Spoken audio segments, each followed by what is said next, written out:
So we're on to looking after our caravan again. So last week we did our lights, and if you didn't see last week's video, it's popping up now, and you'll see basically where we've gone through, checked our lights on the vehicle. So we're actually running through the lights, having a look at our hitch, so testing whether our hitch is working correctly, breakaway cable. Few spotted that there's a couple of different types of breakaway cable. So there's a carabiner type like this one, so it's more like a carabiner, and then there's a no, that's a carabiner one as well, more of a sort of spring type. So you'll see as well that we've got a few more vans now starting to fill up at Gailey. Everything now is obviously over here, as we've been saying for a few weeks now.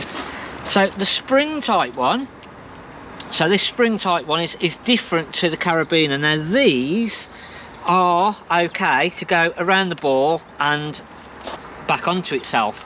Now what you should really do is, if you haven't got a specific eye to put the carabiner onto, then it has to go around the tow ball, and that is the type of clip, as you'll have seen last week on my video, that was around my tow ball and back on itself. So you can go back onto itself as I'd got it, but if you've not got that clip, it does have to go onto its own little separate connector onto the car. So just double check that. So if it's one of those carabiners and not a springy one, it has to go on its own? It has to go onto its own little fixing on the vehicle. Oh, yeah. I never knew that. So this week we're going to start looking at other things on the caravan that we can check ourselves. Again, we're not sort of trying to service the caravan ourselves, but we're trying to make sure, if it's been a while since we've had it serviced, if it's going to be serviced, we can do little checks. And if we're going to use the caravan in between being serviced, again, it's nice to know that everything is as it should be.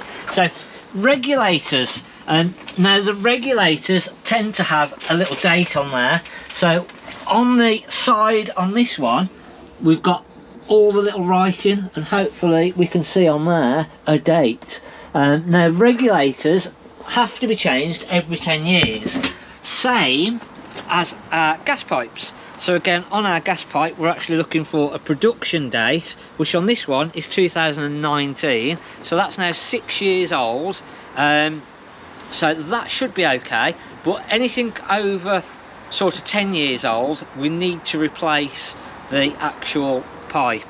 The other thing, does it come as a hole with the end, sorry, or do you just take the pipe off and... No, so on a pigtail one with a fixed bulkhead regulator, it's going to have an end on here, and we need to make sure our little rubber seal is on the end, which is missing off that, and then the other end will just be to go into our gas bottle. And we need to make sure, even if it's in date, that we've got no cracks, no signs of perishing, anything like that. And if you've not got a fixed bulkhead regulator like that, so you've literally just got some gas pipe coming up with a little fitting and some gas pipe straight onto that, and then a regulator on the end, your regulator on the end again will give you a date on there. And again, 10 years is the maximum on all the types of regulators. Again, same on our rubber hoses, but even if they're in date, we need to make sure that the rubber hoses are okay.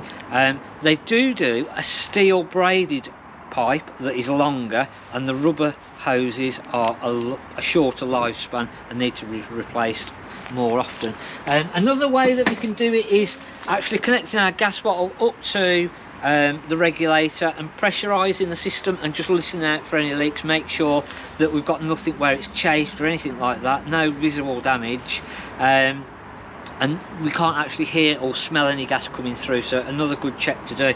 We want to make sure all of our gas bottles are secure into the vehicle, so we should have our gas bottle restrainment systems on there. I'm trying to get my words out then. That's the wrong word, I just said a strap. A strap, yeah, make sure you've got your strap on, and it's actually holding your bottle in properly. We'd had a look last week again at our lockers, so making sure sort of all our hinges, and again our little catches on these type of flaps are sort of locking in and doing what they should be doing. Caravan tyres, so again 5 to 7 years is about where we want to be, and there's a little box like this one, and this one is 03 22. So the 03 is the week. Is that 03 or is it 09? Can't see. But I think it's a 3. The first part of it is the weeks of the year, and then the second part of it is the actual year. So it's the third week of 2022. So these tyres are only about 3 years old, not even 3 years old yet. So these are all good, but we still want to have a visual check around and just make sure there's no signs, no big cracks in there. We've not hit the curb and took a big chunk out of it, and then we want to make sure our tyre pressures are correct. Again, the Caravan's been probably, potentially, not for everybody, obviously if you've been using the van, you might not have had the van sat there and left sort of thing, but if you've had it in storage, there's a good chance that the tyres will have just lost a little bit of pressure from just literally being sat there. So a good time again just to double check our tyre pressures. If we're not going to use the van for another couple of months, maybe just overinflating the tyres very, very slightly, and to check your actual tyre pressure, what it should actually be. Most of the newer Caravans have got a little sticker on the side like this, and it tells us what the tyre pressure is. So it tells us what size the tyre should be. So there should be 185 14s, and the weight rating should be a 102. So this 102 is as important as anything else on here. We need to make sure that the tyres that are fitted actually onto the Caravan are correct for the weight of the Caravan. So the 102 represents a weight chart basically. So if you put in on Google, and I'll try and put a little list up on here now, the 102 will represent a weight, and it's about 600 kilos per tyre. That is what that can take. Let me just check. You've had a couple recently where when you've come to do the service they've been the wrong tyres on them, haven't they? Yeah, so again it's another really, really good test. Is it when you go perhaps to a normal tyre place that does cars, they perhaps don't know about it? Yeah, maybe if they don't know. So you've got a load index. So a 102 is actually 850 kilograms. So that then tells us that to 850 kilos, we can actually tote or have a weight of 1700 kilos. And that's sort of what, if you're trying to upgrade the weight of your Caravan, what the manufacturers will look at is that they'll go, right, what tyres were fitted on that Caravan, so what's the maximum upgrade that we could actually give that Caravan on the weight. So if you were ever having a look at upgrading the weight of your Caravan, so basically you're not going to change anything on the Caravan, you're not going to put new tyres on, you're not going to replace the axle, they're literally just going to give you a new sticker that says you can put more weight now in the Caravan, and the big part of that is your tyres. So again, if we check on here, they are oh, look at this. Oh no, they're not, they're not. They are 185 14s 102/100. So they are 102s, but then it's a /100, so it's a little bit in between basically.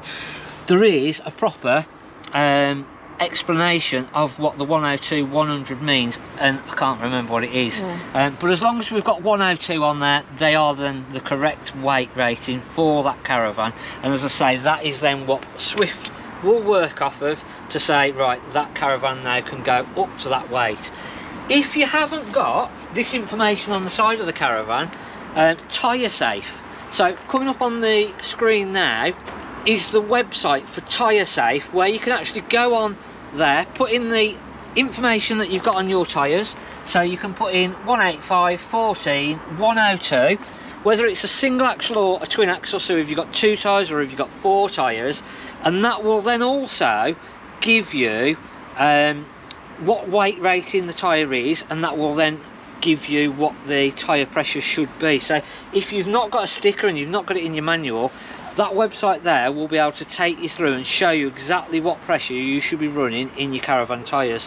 So again, a really informative little way just to sort of check and make sure. But if you've not got a sticker, how do you know what rating to get your tyres? Do you just get your MT/PLM divided by 2? Basically, yeah. So on this one, we've got a maximum MT/PLM of 1550. So in theory, we could get away with a lower rated tyre. So if we look at our little settings here, so if we set up to about 1600 kilos, so about 800, it's just under So this, yeah, it's just under there. So it's actually the 100 rating, right, yeah.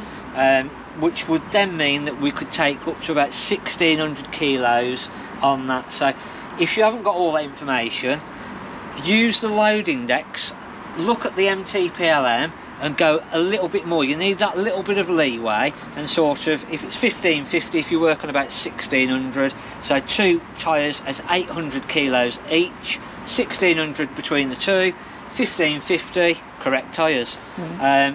So just another way then to make sure that your tyres are correct for your Caravan.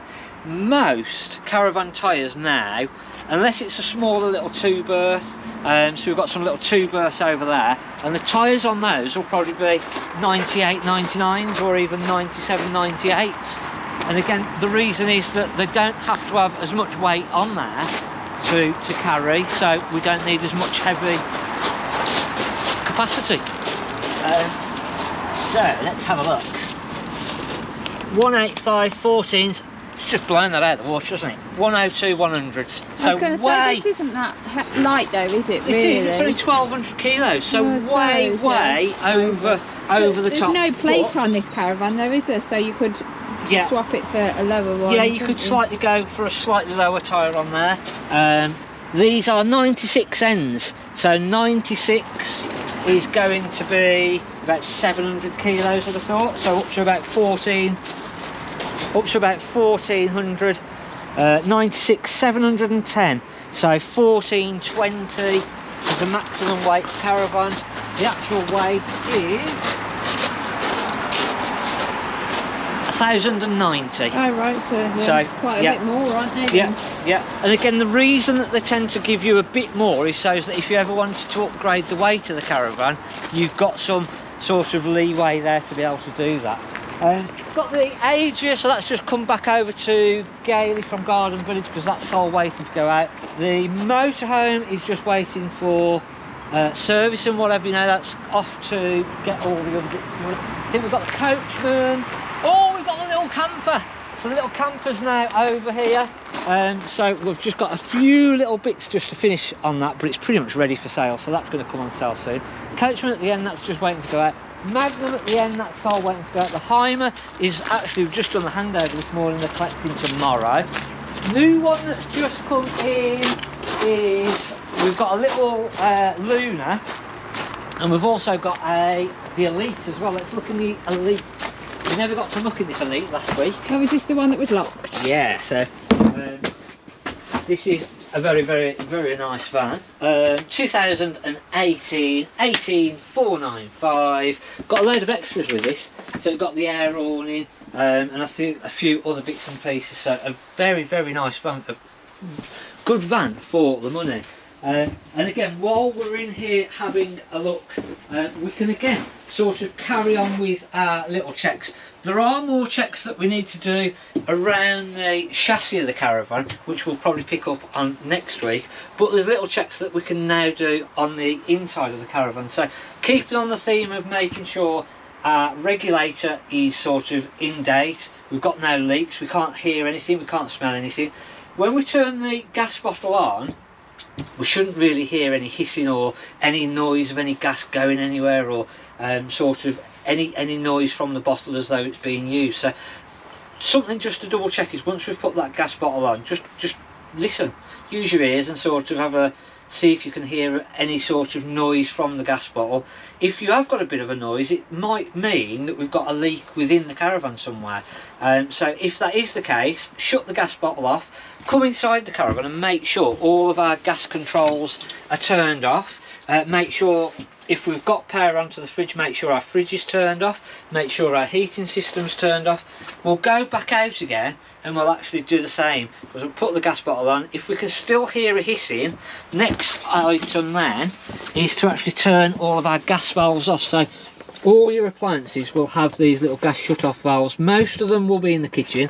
Your boiler for your hot water and heating system might have a little separate gas shut off valve, and you should have a little diagram like this that will say when it's in line like that, is going to let the gas through, and that your gas tap is then open, and when we're across, that closes off the gas supply.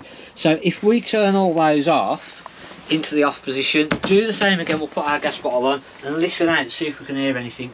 If we now can't hear anything, it might be that we've got a leak on one of the appliances. So one by one, open up the gas taps, go back out, listen. If we can't hear anything, come back in, open the next one up.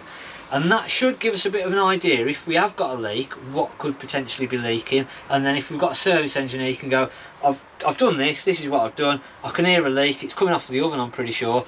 They can then have a quick check, who can use his gas meter properly to check the system, and it might just save them a little bit of time.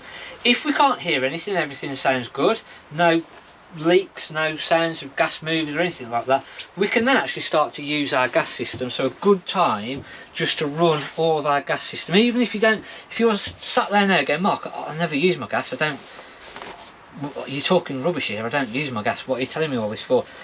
Your fridge is one of the main things that can cause you a problem on gas, so it's a really good idea now to actually run the fridge especially on gas. But you never know when you're going to go away and actually your electrics have tripped out, you've got an issue, something else, and you need to use different systems. So a really good time to run your gas. Start on your hob, light up all the 3 burner rings on the top, light up your grill, light up your oven. When we then come to light up our fridge, our heating system, it's all going to work a little bit easier.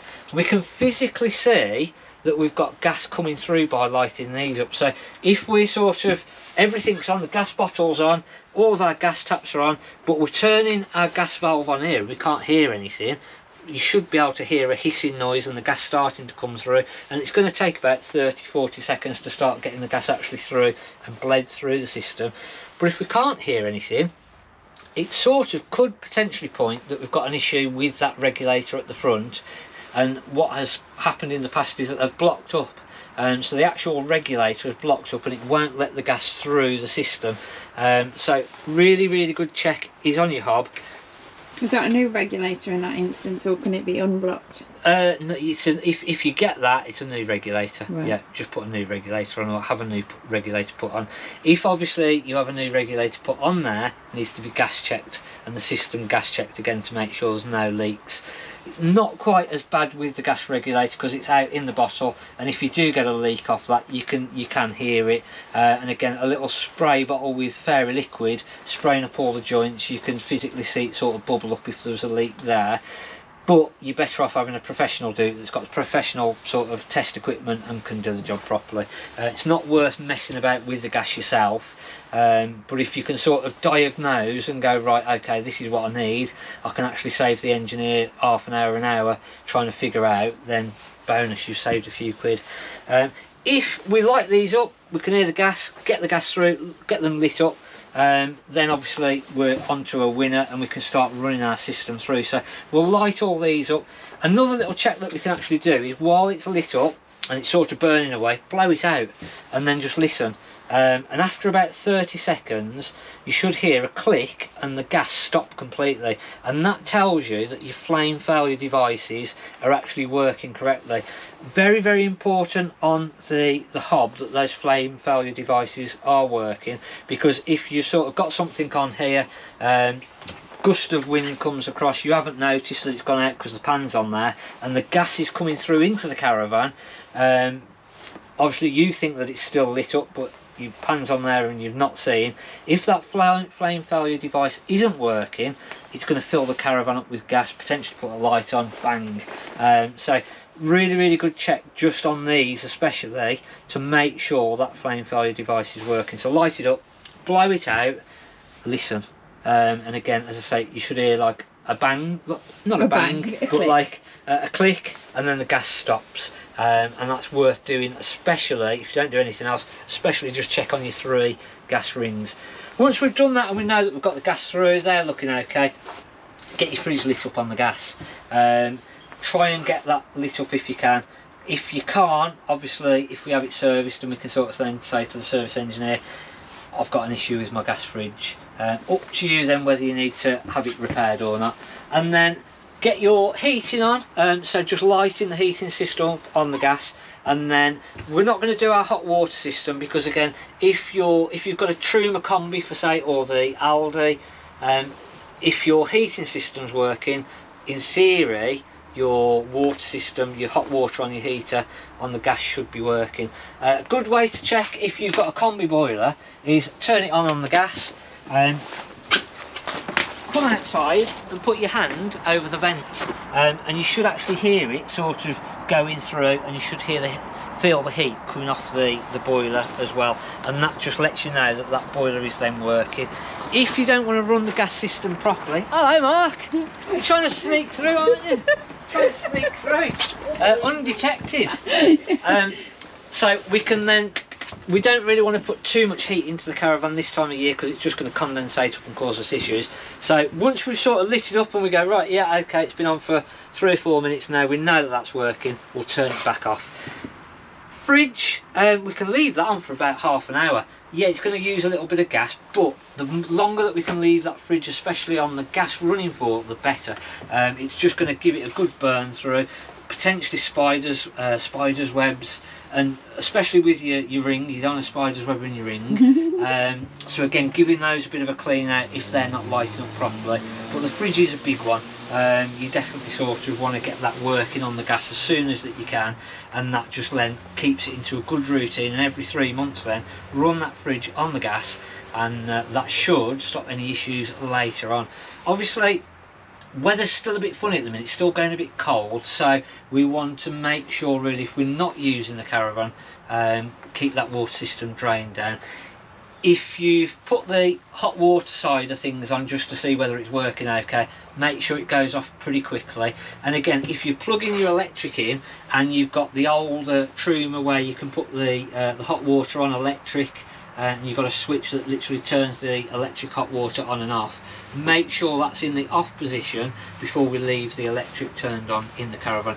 If that's on, and your hot water heater element hasn't got any water around it, it's going to potentially cause issues, and it might need a new element on that hot water heater. So hopefully a few more little tips for this week to sort of get back into the Caravan, start doing a few little jobs, a few little checks that you can sort of do. It's not to replace a service, it's just literally something that you can get out of the house, go and hide for a bit, go and have a chat with the Caravan, and hide from the missus. Bonus. Charming. So hopefully you've enjoyed the video. Filling up a bit more now at Gailey. We've got, I think there's only a couple of vans, isn't there? We've been taking things backwards and forwards, so I think we've had a motorhome go to Garden Village for service, took another Caravan over there, we've then brought a Caravan back over, so a bit of to in and froing, but we're just getting into the swing of things. And then next week we've got new staff starting, so that'll be interesting as well, and see how we're getting on with that.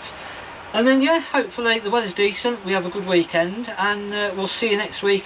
One more thing, just a bit of news really. Rydale Caravans, somebody put in a comment on one of the other videos and said, oh, have you seen Rydale Caravans have gone into administration? So I think they sold new Baileys, they've got quite a few new Baileys still sat there by the looks of it. So unfortunate, and again, I don't know, I think new has got better. I think the new dealers have found things better, but I think there might be still a couple out there struggling.